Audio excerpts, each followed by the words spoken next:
கணவனாகட்டும், மனைவியாகட்டும், பிள்ளைகளாகட்டும், வாலிபர்களாகட்டும், நாம் பொறுப்புள்ளவர்களாய் நடக்க வேண்டும். இப்படி வர்றார். வந்து இந்த பாளையத்துக்குள்ளே சண்டை நடக்கிற இடத்துல வர்றார். 22ஆம் வசனத்தை வாசிப்போம்.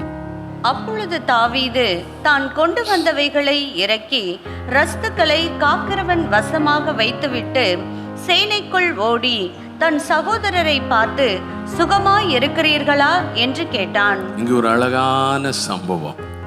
இதை அப்படியே கொஞ்சம் கற்பனை பண்ணி பாருங்க. நான் வேதத்தை வாசிக்கும் போது வேதத்தின் சம்பவங்களை கற்பனை பண்ணுவது உண்டு. இந்த இடத்துல வந்த உடனே தான் கொண்டு வந்திருக்கிற அந்த சாப்பாடு, அப்பா கொடுத்த அந்த சாப்பாடு, அண்ணன்மாரு கொடுக்க வேண்டியது, அந்த அதிகாரிக்கு கொடுக்க வேண்டியது எல்லாத்தையும் ரஸ்துக்கள் என்றால் பொருட்களை, இந்த சாப்பாடு விஷயங்களை காக்கிற ஒரு அதிகாரியின் கையிலே வசமாய் ஒப்புவித்தான். அங்கேயும் 2ஆம் முறை வெளிப்படுகிற விஷயம், அவன் பொறுப்புள்ளவனாயிருந்தான். பிள்ளைங்கெல்லாம் கவனிக்கணும். சண்டே ஸ்கூல் போகிற வயசை கடந்தவங்க டிஃபன் கேரியர் எடுத்துகிட்டு போனேன், எங்கே வச்சேன்னு தெரில, விட்டுட்டு வந்துட்டேன், பேகை விட்டுட்டு வந்துட்டேன், இதை விட்டுட்டு வந்துட்டேன், அப்படி சொல்லக்கூடாது.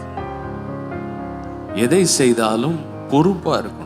சபையில் ஒரு ஊழியம் உங்களுக்கு கொடுக்கப்பட்டிருக்குன்னா பொறுப்பாக வந்து செய்யணும்.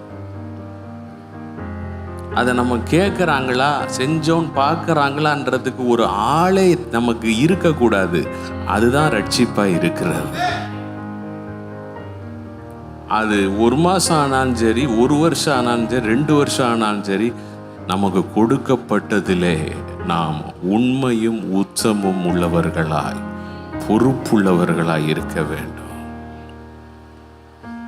தசமபாகம் கொடுக்கிறோம், அதில் பொறுப்பாக இருக்கணும். கொடுத்தனா இல்லையா, இல்லை மற்ற விஷயங்களில் நான் செலவு பண்ணிட்டேனா, பொறுப்பற்ற ஒரு வாழ்க்கை இருக்கக்கூடாது. ஆண்டவர் நம்ம மேலே பொறுப்பு இல்லாமல் இருக்கிறாரா?